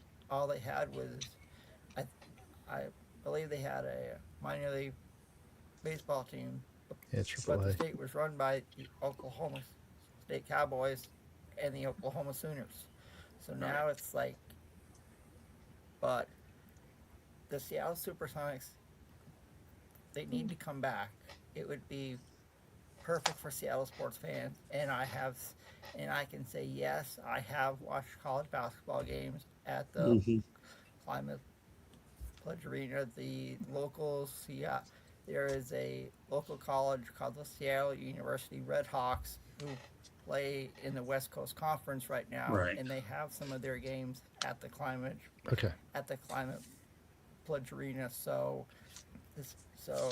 Commissioner Adam Silver, if you're it's called if you're out there, we all want the Seattle SuperSonics to come back. Please find a way to make it happen and have Ken Griffey Jr. as one of the owners, because it would be perfect. It would be gorgeous, amazing. It needs to happen ASAP. Great stuff, Adam. Candy, go ahead. Obviously, when the SuperSonics left in 2008, it left a basketball void in Seattle. Griffey, obviously a iconic career in Seattle. He already holds ownership stakes in both the Mariners and MLS's Seattle Sounders. So it makes sense, yes, that he would actually be part of the SuperSonics as well. Why not put one of your biggest sports iconic figures backing another Seattle team? It just makes sense. Why wouldn't you? Sweet. Okay, let's continue on. A few more topics when we get to. We have a video we want to play as well.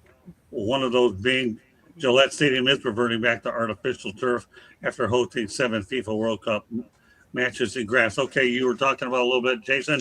Now you can talk about it. Go ahead. Yeah. Yeah. You know what? You said they were going back to AstroTurf. Here's the thing. I'm on the fence with the AstroTurf and grass. I love grass because it less injuries. People, your foot's not going to get stuck. You know, of course, we know Oklahoma's Billy Sims ended up injuring his knee because I think it was in Minnesota, if I'm not mistaken. Right. He had his final game where he was actually complaining about the turf, and he ended up getting hurt in that game. So I like the grass. I just don't really like the AstroTurf. I never did. I never liked it at Ford Field. I didn't like it at Pontiac Silverdome. I just even Michigan Stadium even had it for a while back in the 80s, 70s. I just like the grass more because it just helps the players. They're not going to be injured, or at least there's always going to be injuries, right? But there's not going to be that sort of issue when it comes to that. But I can understand in some ways. But like I said, it should be a poll on the players. What do you guys think? Players. Go ahead, Adam. Yeah, I mean, I remember when Michigan had AstroTurf. I think the last season was like 89 or 90, and it was like, I mean, you look at the injuries that we've seen with AstroTurf. Look at Tyreek Hill. Yeah. He had injury last year. When he was with the Jets or the Dolphins, one of the two, and he hasn't recovered yet. Why? Because of AstroTurf, and it's like, hey, even the Buffalo Bills' new stadium at Highmark Stadium, sure, they now have grass, and we've seen so many injuries with AstroTurf. I don't know why the Patriots are doing it. I love when they had grass, but I guess now when you go up there to Gillette Stadium, be very careful. Otherwise, you too could join the list of players over the years from the NFL who've had injuries because of playing on AstroTurf. Well, it's funny, Jason, how you bring that up about the Hubert H. Humphrey Metrodome. I covered Lions games there. Yeah. And I actually went on the turf myself with hiking boots. My hiking boot got caught in that turf. Really? Yeah, I did. And I had to have my fluids drained in my knee, so I know all about that stadium. That was a tough play. I mean, I was allowed on the field before we went into the locker room. And, we're allowed on the field, so we can get back to the conferences. So I'm glad I can appreciate you bringing up the Billy Sims Metrodome story. I can also appreciate the fact that Michigan Stadium did have it for a long time as well. All right, let's go ahead to Lucas. I mean, it's becoming a laughing stock at this point. I mean, whenever the Super Bowl has turf, it's just like, okay, let's prove to the world that AstroTurf is terrible.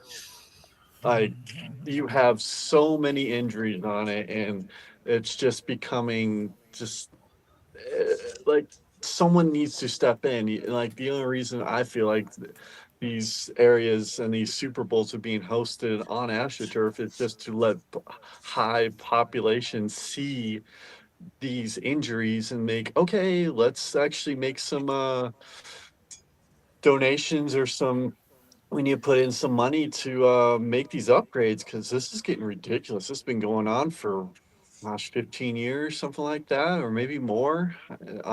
But yeah, the switch to grass is just so, whenever you have those rainy days, I mean, you tear up those fields. I mean, just in general, I mean, the ground gain for some running backs is just like, you look behind you and like, oh shoot, it's like an entire a practice chipping green over here, like just chip, like just divots out, divots out, divots. I'm like, okay, like, I mean, I understand FIFA wanting grass 100%. Yeah, do that. But to switch it back, no, don't. That's that.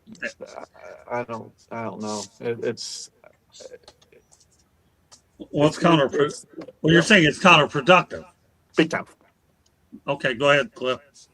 Yeah, I'm totally against going back. I mean, they had it there. Then just find a way to. Yeah, it might cost more, and it might be a pain to take care of. But your investment in the players. It's like they're your most they're your biggest draw, and you got to be able to protect them. So it's like, if they can come up with an artificial turf that doesn't do what these things do, then go for it. I'm all for the grass.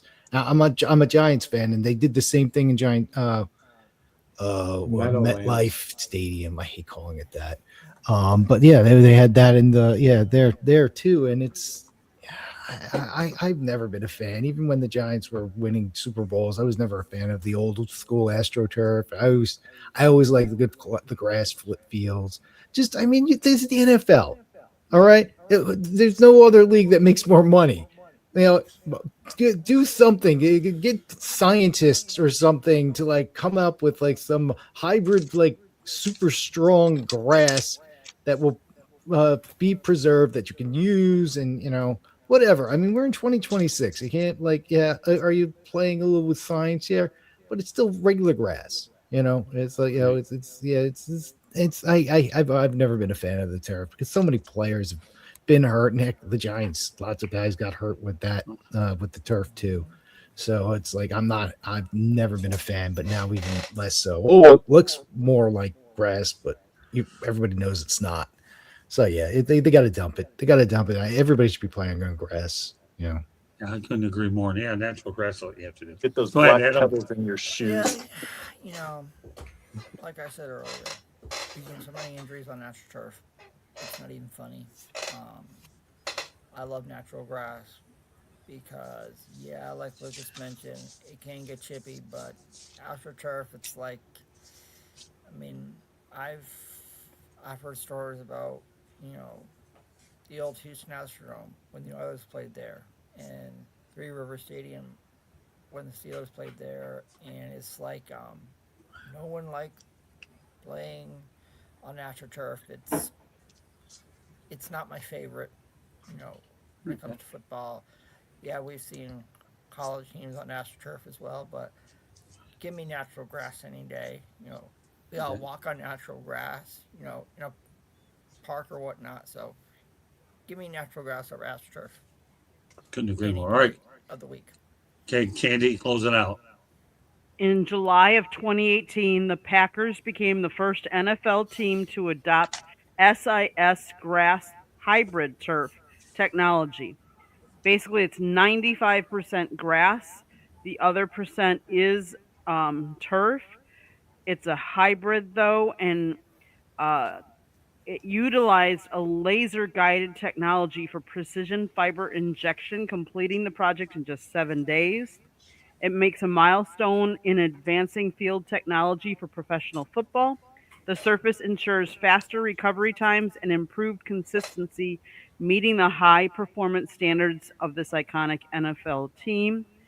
Uh, it allows them to play on more natural. It's 95% real natural grass. It's Kentucky bluegrass is what they play on. So yeah, Okay. And you're a fan of what NFL team? Gee, I don't know. Yeah, I think I know who Candy's favorite quarterback is too. He was a star. He was a star at Southern Mississippi back in the day. Brett. That's Brett Scott's Favre. He's actually Brett my Favre favorite. was so much fun. I Or love I mean, Brett Favre. I could have said the quarter, or I could have said who, or I could have said the quarterback who played at college ball. So Candy, you're saying basically the Packers play on Kentucky bluegrass? Yep. Interesting. That's really interesting. Very. And there's an official name for it. Make sure you insert it later on when you record everything in there. So, no. All right. One more topic. We're going to put a little tape on a place we ended up going. So, and we're going to get to the Islanders thing next week, Cliff. How does that sound? Okay, no problem. But we will talk about Trey Mancini announces retirement from MLB after 8 seasons with the Orioles, Astros, Cubs, Angels. He battled colon cancer, and he was a part of the Astros 2022 World Series Championship. Let's talk about the legacy of Trey Mancini. We'll start it off with you, Jason. He'll be a local hero for just because I always love good stories like that.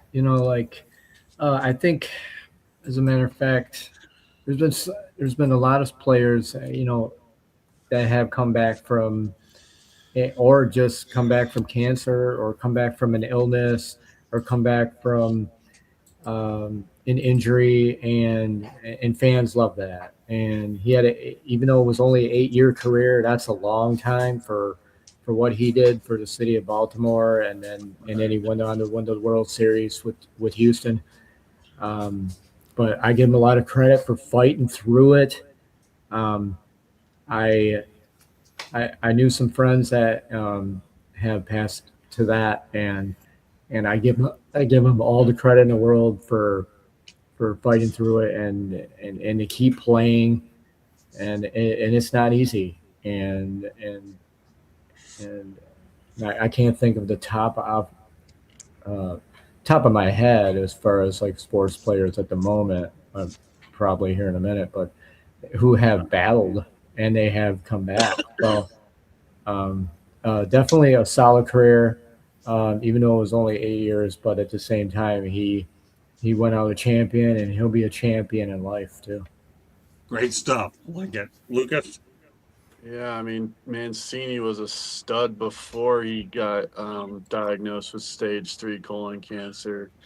I mean, his last year before he had to get treatment for it, he had 35 home runs. I mean, he was. I always talk about who's on my fantasy team, and this guy was on it because he was just.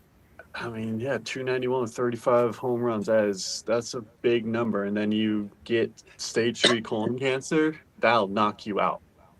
I mean, my dad had stage 1. Luckily, he survived, and that hit forever changed him. And for Mancini to come back and hit 21 home runs for a 255 average, whoa!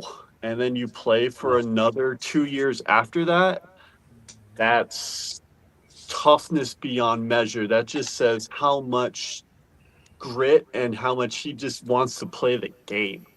Sure. He doesn't care about all the BS that's aligned with it. He doesn't care about the money. It helps, but he just loved baseball so much. And that says, all those stats say that right there for what stage 3 colon cancer does to people.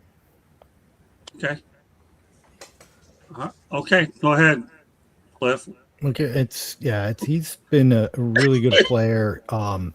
and it's really surprising, especially at that age, to be so young with that. I'm at that age now where I have to worry about that. I've already had 2 of them. Just had one on Monday, colonoscopy on Monday. Yeah. So yeah, it's yeah. So it ain't fun. You go to sleep. Don't worry about it. The hardest part is the prep. But yeah, you go to sleep. They put you to sleep, yeah, and then you wake up, and it's, you know. But yeah. So yeah, Tremaine Senior. Yeah, I really liked watching him play. He always kind of had like an old school feel to him. I don't know. There's something about the aura to him. He had an old school baseball. He could have played in like any era, honestly. To watch the way I watch him play, and yeah, and the way he was able to come back. You know, it just shows the true heart. And I wish more baseball players, more athletes in general, would have that mentality and have that thing deep inside them. Because he would have, if that didn't happen, and he would have had a big long career, and he might have been a possible Hall of Fame. We'll never know, but he might have probably had a chance to do that. But he's a Hall of Famer in life, being able to do that, and I think it's. I wish him well. I really do wish him well, and I hope he never has to deal with that ever again. And maybe he can help some people out there, people who are dealing with that, and put a face on it. Yeah, unfortunately, the numbers won't get him in Cooperstown, but he's a Hall of Fame person and an inspiration, and that's all you can hope for. And yes, I've had colonoscopies before, and you need to get them, otherwise you'll face a unfortunate result. Go ahead, Adam.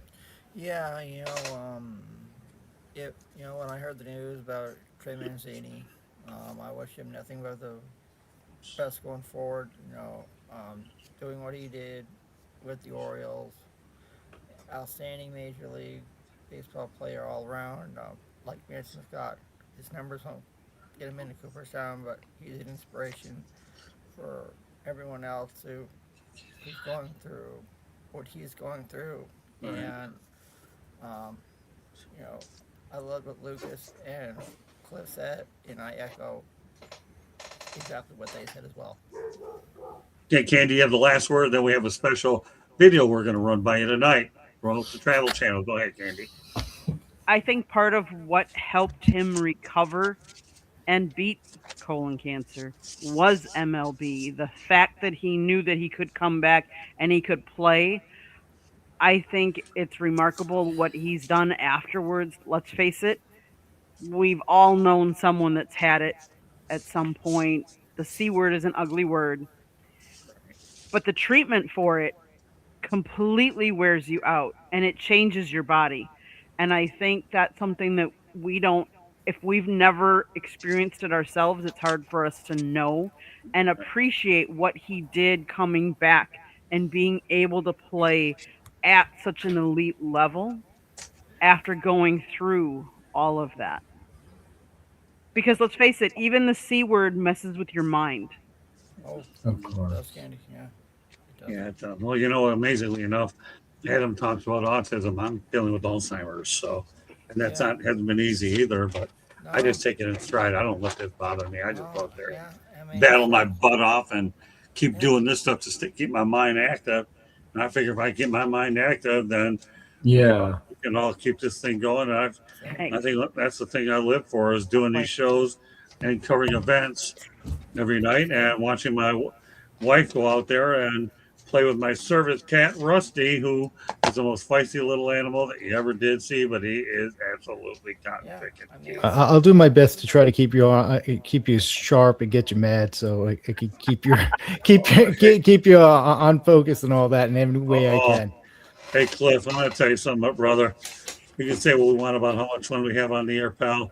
I love having you on. You are great, man. Cliff and I have a lot of fun as time continues to go on, and he continues to grow, like we hope everybody on this show will. Obviously Lucas is here, Jason's here, Adam's getting his first crack at this, and Cliff is on all the time. We have a good time. We can argue a little. It's all fun, though. I mean, it's all lighthearted stuff. And when I get new faces on here, I get excited. I'm going to tell you something. Yeah. I'm going to have new faces in here all the time to keep it fresh for both hours, and Adam got his crack at this thing, and I did. he's Yeah, done a it's pretty like, good job yeah, too. yeah. Well, I can say that the first time I met you, Scott and Candy, at the AC kickoff, it was really cool since I have gone on Candy's show, Three Chicks in a Pot in the past, so it's like I knew him on here, but I never knew him in person. So when me and Candy and Scott and my co-host Chris, Candy's partner crime Jen, and my mom when we all went to get barbecue in Charlotte, the night before the AC kickoff, it was really cool to meet Candy and Scott in person, and then seeing what they did in Charlotte at the AC kickoff. It was their first time being there. It was my fourth time there, and it's like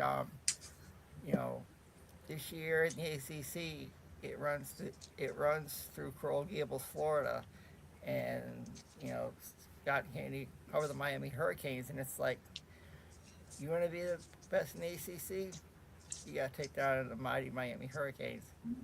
It ain't going to be easy, but I have had an absolute blast being on here for my first time. I will be back, and just let everyone know, please subscribe to Herb FM Sports Radio on YouTube, where you can catch Chris Heidel and myself every Tuesday night at 7:30 p.m. Eastern. It is college football season, so we'll have plenty of guests on talking college football, also the NFL, Major League Baseball, and whatever Chris can find. So, well, I've already told you got an open invite. So, with that said, Candy, we got a couple of minutes to play that one small video of the Naiads.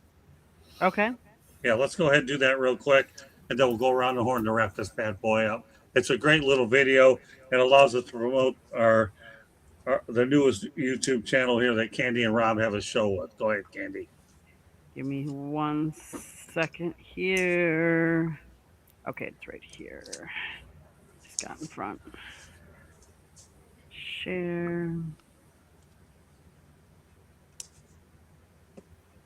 Hello, everybody. Scott Morgenroth, Destination Discovery Media Network, Like Art. And now we have some behind us. This is a statue of the Naiads, a little bit of a waterfall here underneath a nice tarp. And again, this personifies exactly what Tarpon Springs is all about. A lot of art, a lot of culture, and it's really been pretty cool out here. Any opportunity that I can get to promote art, I'll do that. Let me read the bio on this here because it's really neat stuff. The Naiads, actually, the artist on this is Glenna Goodacre, installed in 2019. And it reads on here, graceful and spirited, the Naiads in Greek and Roman mythology inhabit water, providing life to springs, rivers, tanks, and fountains. Goodacre's Naiads reflect her remarkable ability to capture expression. Created in 1989, this is the artist's proof set, edition 15. The fountain and base of the Naiads are constructed from stone imported from the Greek island of Kalymnos in the Dodecanese archipelago. And actually, when you look at Dodecanese, that's the main road that we're on, that I actually look at is the equivalent to like a main street. And we've been actually on this road the whole time. So Dodecanese, Main Street, either way, this is where all the activity is going. You see some shops up ahead behind me or to the front of me, and it's just been really surreal to try to capture as much of Tarpon Springs as we can. So Scott Morgenroth, Destination Discovery Media Network, asking you to look at that red subscribe button and please hit it, and we'll provide you as much content as we can to make sure that when we go to a city, we give you everything we possibly can. Take care. Catch you the next time. Bye now. All right, so what we have there is a sample of what you're going to get Monday nights on the No Limits Travel Show with Candy and Rob Marasta. Rob's not on here tonight. He's on assignment. But anyway, so quick thoughts about that, Jason. We have another 7 minutes to go in the show. I mean, again, we're willing to try different things, go to different places. But Tarpon Springs, Florida is what I consider the equivalent to Greektown in Detroit, Jason. Oh yeah, definitely. I haven't been to Tarpon Springs, but I have been down in those areas, Boca Raton and whatnot. I haven't. I don't know those areas like y'all do, but I think that's really cool that you took a little video there. You got the little statues where, and that's excellent information. That's definitely cool. Like you said, yeah, Greektown in Detroit, kind of the same situation. You can ride the little scooters down there too. So, well, yeah, I love that, Scott. Good stuff, man. Okay, Lucas, a little different than what you're used to seeing, but this is something surreal. Of course, nowadays everybody's got video cameras. Well, I never had them when I needed them years ago, but we had an opportunity to do something over the weekend. And by the way, we don't have time tonight, but Candy and I went out there and hit our final spring training park for a TD Bank Park, I think, out in Dunedin, home of the Toronto Blue Jays. And we were able to use that one on Saturday. And then on Sunday, we were able to spend the day in Tarpon. Some thoughts, Lucas. Yeah, I mean, it's right on the Gulf. I mean, you got a gorgeous view of just the lovely sunsets of the out there. And it's just a Beautiful. totally different area than the Atlantic. I mean, it just has, I don't know, it's just has a different feel to it. That, I mean, you have so much just real estate to just explore, even though Yeah. it's beautiful. I mean, I've always wanted to try Sure. to look at that area, and it just doesn't feel as hot as you would typically think um Florida would be, because it's just in that just um you just get that summer breeze, and it just feels okay. This is the cool part of Florida. So Okay. Definitely. Great stuff. All right, Cliff, real quick. Well, it's great to see what your new ventures, and it's doing so well. You're really showcasing areas and not the typical things, not the typical things. So I think that's what those are a lot of things people are interested in. Sure. People go to the big things, but you go off things that aren't what everybody knows about, and I think that's the thing that's really important about that. And those are things that are really that's the real deep things. Those are the real things that kind of show you what an area is, what's unique about them, and I think that's probably the most valuable thing about what you guys are doing. You're not just doing the typical travel thing. You're finding things that are different, and I applaud you for that. You know, it's like I want to go down there. You don't get to travel very much these days, so Well, you know what? that'd be great to know. I'll say this. I applaud you for saying that because that's exactly our mission is to try to hit different videos most people wouldn't think of. So you get a bullseye there. Not a loud one because I don't have much voice left, but you still get a That's bullseye. okay. Thank you. You're welcome. No, because that's exactly what our objective is. It's hit different things that most people will tell you. Okay, Adam, some quick thoughts. Candy will wrap it up. When Candy told me about the channel you guys are doing, I love it. The Gulf Coast is going for seafood, and really cool you guys were able to go to the year finals spring training facility. Yeah. All in all, I am a subscriber, prior subscriber. So, yeah, I love what you guys are doing. It's got Candy. You guys are always welcome up here to Waynesville, North Carolina, where I live. I'll take you on a guided tour, of my town and show you guys, some of the cool spots to go to. It's called it, to broaden your travel channel. So it's called, if you guys want to ever come up here, let me know. I'll take you around. Well, just so you know, we're going back to the ACC kickoff. I'm hooked. That's Charlotte, but I live in the western part of the state, so it's. Oh, do you? I live near Asheville, so it's like I could take you. Oh, I love Asheville. Lucas knows where Waynesville is. oh, Waynesville's beautiful. Waynesville's nice. Maggie Valley, Cherokee. I mean, you get some cool stuff. Lucas is called. It's called. Now that I know you work at News 13, I this whole my colleague Hedrick, and I am. But is Holly there tonight? Let me check. By the way, ACC kickoff is. I've been to Asheville. I love the Blue Ridge Mountains. Yeah, well, Hendersonville. Come on back. I think so. It's called. I know how. I know how. She worked this weekend, and I think she's pulling double I know duty. she So did. yeah, I know she yeah. did. I know she did. It's called. Yeah. Holly and I know each other quite well. So. Great stuff. All right, Candy, take us the rest of the way. So what I would say about our trip is we go to a destination and then we discover the destination. That's the whole meaning behind Destination Discovery's Media Network. So yes, we went to Tarpon Springs. Yes, it's a Greek town, has lots of Greek influence. It's known as the sponge capital of the world. Greek immigrants went there. They've been harvesting sponges there for eons, forever. And there was all kinds of boats along the dock, and they would show us how they would go out. They would scrape, sponges grow on rocks, and they would scrape the rock, leaving just a little bit of the sponge on the rock so it can grow back again. And then they'd harvest the sponges. This video that we took literally is on the main thoroughfare. There's a roundabout. Scott hates roundabouts, but this is in the middle of that roundabout. We went over there and we took this video. So yeah, what I like about it is, yes, we go to some of the big name places. Obviously, if you go to the channel, we went to Key West, we went to the southernmost point, we did a video there. But we also find the unusual things that people don't always think about, and that's what I also like about it. Now, if you go to the YouTube channel, that we're going to be putting up a video where Scott talks to one of the young kids down there that is helping with advertising for one of the local restaurants, but he actually has lived in Greece and he's lived here. He does a video with Scott and they talk about it. When we were in Naples, you did a video with a local that's a teacher in Naples. Right.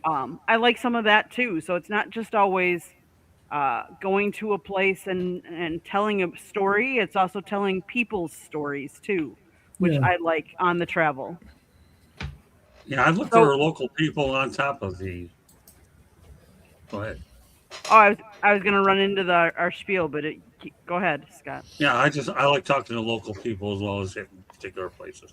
I wanted to add one point before you guys wrap up. I commend you guys. You guys travel when you can. You're making memories, Candy, and that's most important. And you're doing videos that are unique, like Cliff says, that not like the normal people. And I think that's an incredible just way to go. And Thanks. just when you guys can get out there, the more that you can, like. I love traveling. I'm still trying to plan my next getaway. I am in Tennessee right now, but like I said, I love that you guys do that, and I always did, and I'm glad that you were able to see some spring training, and I think the most important thing is to make memories, and that's huge, and that means a lot. It's inspiring for everybody. I can say that. I can say this. You're talking about Mookie Betts and the PBA Tour earlier. Well, I've traveled all over the country to see the best bowlers in the world compete on the PBA Tour. I've gone to Reno, Nevada twice. I've gone to Shawnee, Oklahoma. I've gone to Akron, Ohio for the Tournament of Champions 3 times. I've gone up to Portland, Maine. I've gone to Jupiter, Florida. And growing up in New Hampshire, watching the PBA Tour as a kid, I never thought I would get a chance to travel, all these different places, and the people I do on the PBA Tour, and they always look forward to seeing me. They always keep up with each other on social media, and it's like I'm just waiting for the 2027 PBA Tour schedule to come out so I can play my next trip. It's all. I work at a grocery store, so I don't take normal vacations. I get on an airplane from Asheville Regional Airport, and I go see my friends on the PBA Tour, and it's like, and I love it, and always continue to do it for the rest of my life. Good for you. All right, well, we're running out of time, Candy, so I'll let everybody go around the horn to let everybody hold, and Candy will finish it off. Go ahead, Jason. Let everybody know how they can reach you. Sure. You can find me on Facebook, Jason Proc, and also Proc Sports Edge 1 on YouTube. I also write for StadiumRant.com. And you also can catch me on the Sports Exchange Wednesday nights from 9 Eastern to 11 p.m., guys. I always love coming on the show. This is a great show. We just kind of somewhat wing it, and I'm more than blessed to be here, and I'm thankful for it. Well, I just want to say everything to the crew before we sign off. Everybody gets an A+ for their participation tonight. A+ from Jason to Lucas to Cliff, Adam, and Candy as well. So there's your grade for the night. With that said, Lucas, let everybody know they can reach you. Yeah, right now I'm taking a little hiatus from social media, but I'll probably reach you at some point. It's Lens Through Lucas on Instagram, and then Lucas Nelson on Facebook. Sounds good. All right, Cliff. Cliff Neal on Facebook, Cliff Neal 55 on Instagram. I've been doing that a little bit more now, dabbling with X, but not too much. My semester starts this coming next week, so TUN Towson University Newscast should be starting to put out some stuff. You won't see me, but my kids' work is, and that's what I really care about. You know. Well, as long as we got you on Wednesday night at 9 o'clock, that's all that matters to me. You got me. That sounds good. Because if you get off this thing, I'm going to miss my debates, and nobody can take the beating that you can take from me. I'll be here as long as you want me here. Oh, you're here for good, man. Okay. I need a whip. I need a punching bag and a friend. Punching bag. Yeah, you keep calling me a punching bag. There's no punching bag. I'm dodging you left and right. I'm not really feeling much from you there. Well, let me tell you, you're a great friend, Cliff. That's why I brought you on in the first place. And now that we're having fun on this show, it's all good. All right, Adam, go ahead. Candy, we'll close out the show.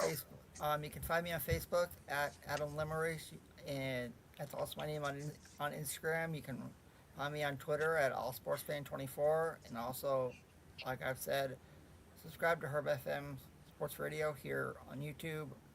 Follow Herb FM on X, and that's where you can catch the podcast with Chris Heidel and I every Tuesday night at 7:30 p.m. Eastern, sometimes 7:15, depends on the guest, but that's how you guys can find me.